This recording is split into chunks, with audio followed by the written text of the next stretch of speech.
High friends, welcome to my YouTube channel. तुम्हा सर्वांना मकर संक्रांतीच्या खूप खूप शुभेच्छा. संक्रांत म्हटलं की सगळ्यात आधी आठवतं ते म्हणजे तिळाचे लाडू. चला तर मग आज आपण बनवूया फक्त 2 साहित्यात झटपट होणारे तिळाचे लाडू. ह्यासाठी लागणारे साहित्य बघूया. 1 वाटी तीळ, 1 वाटी बारीक चिरलेला गूळ. सर्वात आधी गॅसवर एक कढई गरम करायला ठेवू. कढई व्यवस्थित गरम झाली की त्यामध्ये 1 वाटी तीळ घालून घेऊया. आता हे मंद आचेवर हलका रंग बदलेपर्यंत आणि तडतड आवाज येईपर्यंत 5 ते 7 मिनिटे भाजून घेऊया. तीळ जास्त वेळ भाजून घ्यायचं नाही, नाहीतर आपले लाडू कडवट बनतात.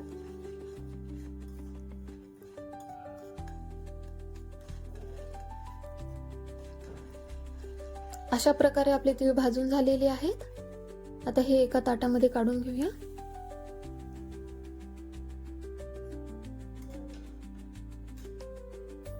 आता हे तीळ थंड व्हायला बाजूला ठेवून घेऊया.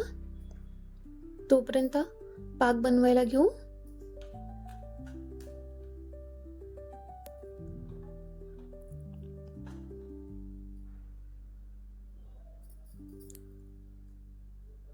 आता ह्याच कढईत 1 वाटी गूळ घालूया. 1 चमचा तूप घालू. तुपामुळे आपल्या लाडूंना मस्त अशी चमक येते.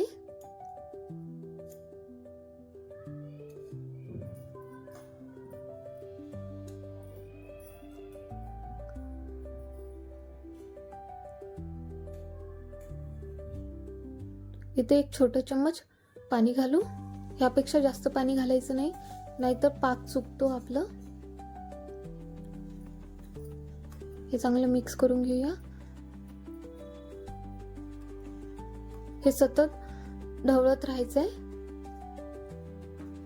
इथं मी तुम्हाला पाक बनला की नाही हे कसं ओळखायचं सांगेन. आता गूळ वितळला आहे. आता एका वाटीत पाणी घेऊयात. काही पाकाचे थेंब घालू. हे अशा प्रकारे हाताला चिटकत असेल तर आणखी आपला पाक बनला नाही समजायचं. आता हे आणखी 1-2 मिनिट पाकाला सतत ढवळत राहायचंय.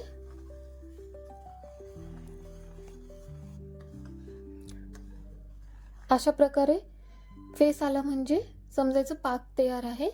इथं परत वाटीत पाणी घेऊन 1 2 3 टाकू. हे बघा, अशा प्रकारे मऊ अशी गोळी बनत आहे म्हणजे आपलं पाक तयार आहे. ह्यापेक्षा जास्त शिजवायचं नाही पाकाला, नाहीतर लाडू कडक होतात.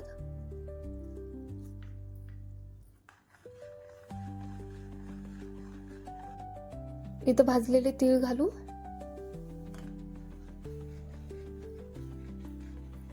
इथं गॅस बंद करायचंय. हे चांगलं मिक्स करून घेऊया.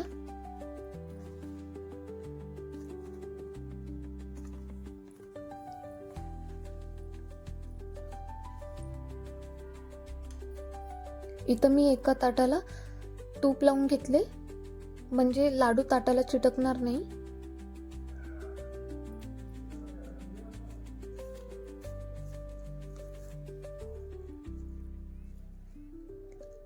लाडू एकाच आकाराचे होण्यासाठी आपण चमच्याने अशा प्रकारे मिश्रण काढून घेऊ,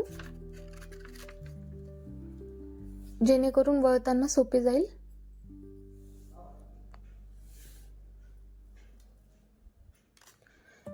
हे गरम असतानाच लाडूंना आकार द्यायचा आहे आपल्याला. हाताला चटके लागू नये म्हणून हाताला पाणी किंवा तूप लावून याला आकार द्यायचा आहे.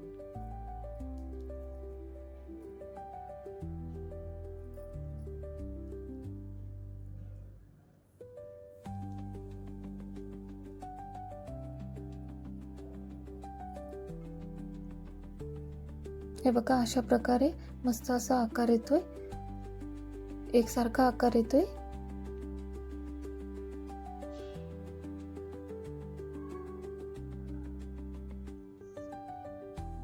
जर व्हिडिओ आवडल्यास लाईक आणि सबस्क्राईब करायला विसरू नका.